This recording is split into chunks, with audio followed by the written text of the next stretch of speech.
You can have all the money making tips in the world, but if you don't change how you think about money, you will stay broke. If you want to achieve financial freedom in your 20s, whether you're a guy, a lady, a boy, a girl, or whatever you identify as, this video is the one you need to watch. I mean, as someone who started the hunt for money at a very early age, one thing I have learned is that you don't have to wait for something big to start multiplying your money, and you can literally start learning how to make money irrespective of what phase of life you are in order to achieve the kind of financial freedom you desire.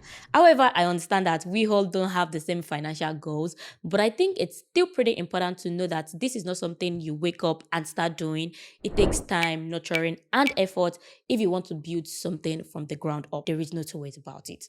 I promise you. So whether you are hustling 9 to 5, studying hard, or juggling family responsibilities, there is a hustle for everyone. And the best part is that you can literally start earning from home on your terms. So no more when I start working or when I finish college. Your financial freedom starts when you make that decision. And that is why in this video, I'm going to be sharing with you actionable tips and strategies that will help you boost your savings, pay off debt, start earning from home, and potentially build multiple streams of income so you don't have to live from paycheck to paycheck. Now, if that sounds like something you are interested in, then sit back and keep on watching. Hey guys, what's up? Welcome back to the channel. If you're new here, my name is Adishola Me, and more often than not, I talk about how to make money, how to grow your money, and how to invest your money. If those are the kind of videos you are interested in, make sure to subscribe, like this video, and turn on post notification bell so you don't miss out on my next upload, and so YouTube can always notify you when I drop another video. All right, first off, let me drop some truth here. Earning money starts with providing value. If you're not offering something valuable, be it a skill, a product, or a service, nobody is going to pay you. It's as simple as that. So before you ever think about cashing out any kind of money, think about what you are going to bring to the table. Now, when people talk about achieving financial freedom, they just go, oh, I want to make a lot of money and not have to worry about anything. I want to buy all the luxuries of the world. I want to do this. I want to do that. But in my mind, I'm usually like, is that really what financial freedom is all about? Or people just being delusional? Well, being delusional helps at times, but sadly, that is not the reality of most people, which takes me to the first step, reality check. Now, let's start with some truth, right? Did you know that over 54% of people around the world live below the poverty line, which to me is crazy, especially in this day and age. Most of us are literally in survival mode and constantly chasing wealth instead of building real wealth. The harsh reality, however, is that a lot of us are stuck in the cycle of management and are barely pushing through, which is why you see people saying, I'm just managing, I'm just trying to survive. And if we don't start making some serious changes, we'll just keep repeating the same old story over and over again. That is why you will also see that as soon as the paycheck drops, everything is gone and we are back to being broke, which is mostly because we have debt, impulsive spending, no savings plan, and zero investment strategy. At the end of the day, we are back to the first phase, and although it feels like we are hustling for money, but in reality, our money is hustling us back, which is a mess. Living with financial stress is like carrying a heavy load on your head all the time. It limits your options, kills your vibe, and messes with your happiness. I know money might not be able to buy all the happiness in the world, but financial stability, that is where the peace of mind is. So basically, if you don't learn how to take control of your money as soon as you can, you'll be left asking how you have lived in years to come and would seriously wish you had been more conscious of your money, which leads me to the second step, and that is, why do you want to be financially free? So let's get personal for a minute. Why do you actually want to be financially free? Seriously, think about it. Is it because you want to travel the world without stressing about bills, or maybe it's to support your family, pay off loans, or just stop living from paycheck to paycheck? Please let me know in the comments section. I would seriously love to know what drives that thought. I mean, if you're able to answer that truthfully, I think you're ready to achieve the kind of financial stability you want. The why is super important, because if you don't know why you are aiming for financial freedom, it will be very easy for you to lose focus at the end of the day. Take me for example. Back in the day, I thought financial stability or financial freedom was all about having a fancy lifestyle, buying nice dresses, buying wigs, luxury items, expensive gadgets, traveling. But as I got older, I realized it's not just about flashy stuff. It's about peace of mind. Imagine not stressing about emergencies because you have an emergency fund in check, or having the freedom to pursue your passion without worrying about the next paycheck. That is the real goal here. Options, freedom, stability, and control over your life. So I want you to ask yourself right now, why do I want to be financially free? Take a minute to think about this and write it down, because when times get tough, and they will, the reason will always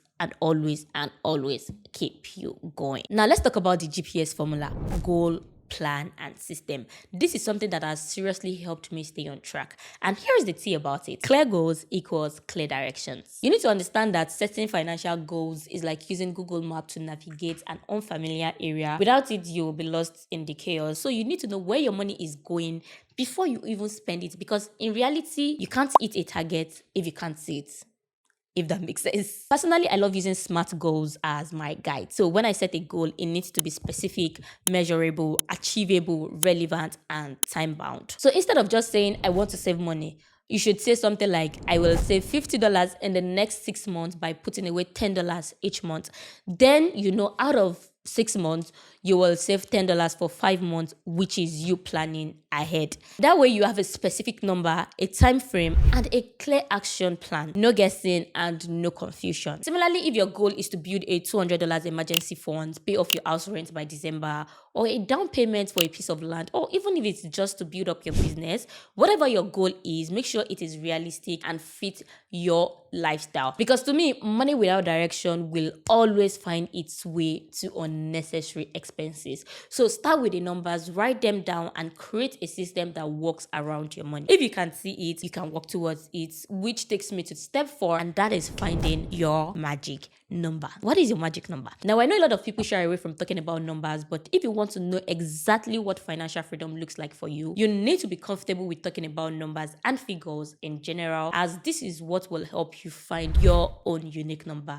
For some people, being financially free means earning enough to comfortably cover rent, groceries, and a bit of luxury on the side. For other people, it could be making $2,000 or $3,000 every month consistently as a side hustle business. And for you, it could be, just to travel the world without worries. I mean, it's always going to vary from person to person. For me, one of my goals is to earn enough to clear my bills, support my side projects, take care of my family, and still have enough to save and invest. For you, it could be higher or lower, and that's fine. The key here is knowing your number. What amount of money would give you the breathing space to live on your own terms without having to worry? You need to know that. Let me know what it is in the comment section. I would love to know what your unique number is. Now that you've set your financial goal, how do you manage your money? And this is where budgeting and planning comes in, which requires you to have a step-by-step plan to achieve that goal. Let's say you want to save $2,000 by December. You need to ask yourself how much you need to save each month. If you decide to save $500 a month, do you think you can afford that, or would you need to cut back on some expenses in order to achieve that goal? However, one major rule a lot of people swear by is the 50-30 rule. It's a simple formula, and here is how it works. 50% of your income goes to your essential expenses like rent, food, and transport. 30% is for your variable expenses like your data, flex money, clothes, and whatever makes you happy in general. And the last 20%, that is for savings and investments, which is the money that builds and shapes your future. Personally, I don't always follow that rule because I prioritize my savings and investments over anything else. But then again, it's one thing to plan and it's another thing to stick to it.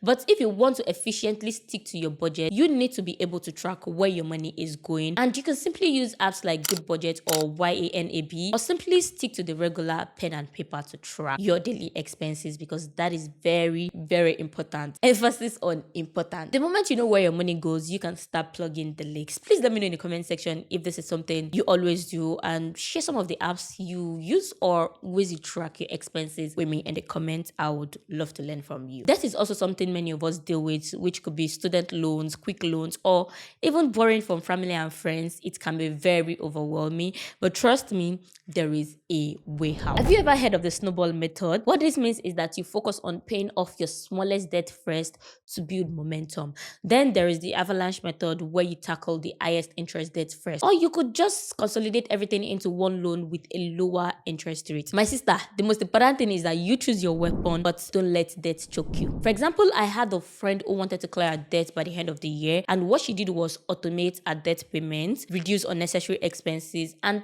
picked out a side gig for extra cash. By following that plan, she was able to pay that off in about 10 or 11 months. Either way, you want to try as much as possible to start paying all your debts one by one as soon as you can. Now, let's talk about the juicy parts, that makes money grow.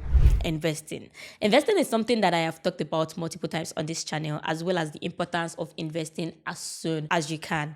Having a plan to invest is not enough. You need a system to keep you accountable. This is why if you're serious about breaking financially free, you need to start investing your money. And the best part is that you don't need millions of nairas or millions of dollars to start investing. You can literally start with as little as 1,000 naira or $20 using some of the investing applications in your countries, which I have also made a couple of videos on, and you can check the link in the description box if you live in Nigeria. So whether you choose to invest in stocks, bonds, ETFs, or mutual funds, what you need is consistency and compounding your interests. One thing you also need to note is that the earlier you start investing, the better and easier it gets. Or you could even use the high interest savings account available in your region before you tilt towards investing. You also need to think long term, and even though retirement may seem far away, this is the best time to start investing in pension funds or retirement accounts. The earlier you start, the more time compound interest has to work its magic. Something like that. I want you to think of compound interest as a small snowball rolling down the hill. The longer it rolls, the bigger it gets. So if you start investing early, by the time you're 30 or 40, the snowball would have turned into a massive pile of cash. Compound interest, ladies and gentlemen, is where the real money is. And if you understand money, you will earn it. If you don't, well, you would pay for it. Now let's talk about what's happening up here, your mindset. And this is where most people fail. Let me tell you something. You can have all the money making tips in the world, but if you do not change how you think about money, you will stay broke.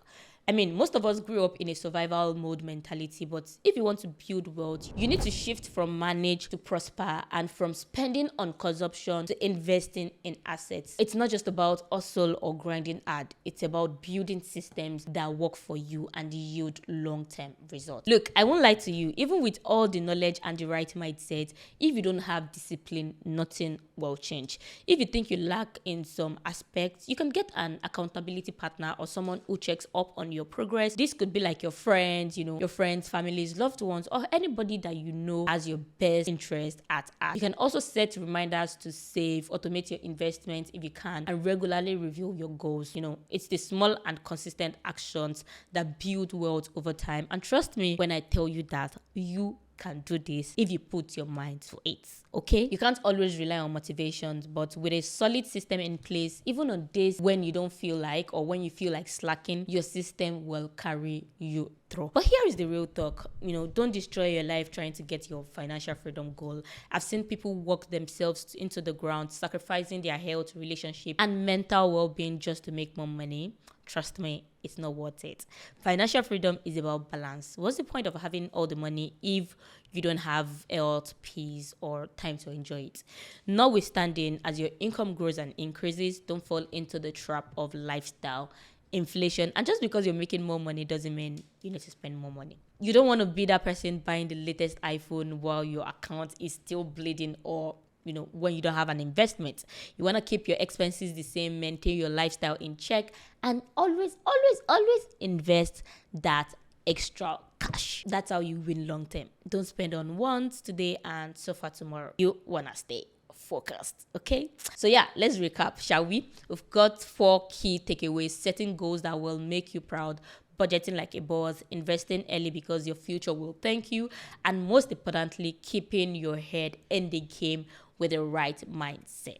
Okay, with these steps, you will be on your way to financial freedom. I know it's tough, but trust me, this is possible. If I can break free from financial stress, so can you. Remember, there is no gain without pain, and the earlier you start, the faster you will get there. Now, don't just watch this video and walk away. If you're ready to take control of your finances, you can download my free budget template in the link below, or you can even book a one-on-one consultation if you're ready, something like that. Yeah, so let's make 2024 the year to build your goals. So yeah, we've come to the end of this video. If you found this video helpful at any point in time, do not forget to click on the subscribe button and turn on post notification bell. Like this video, let me know what you think about this entire video in the comment section. I would love to learn from you.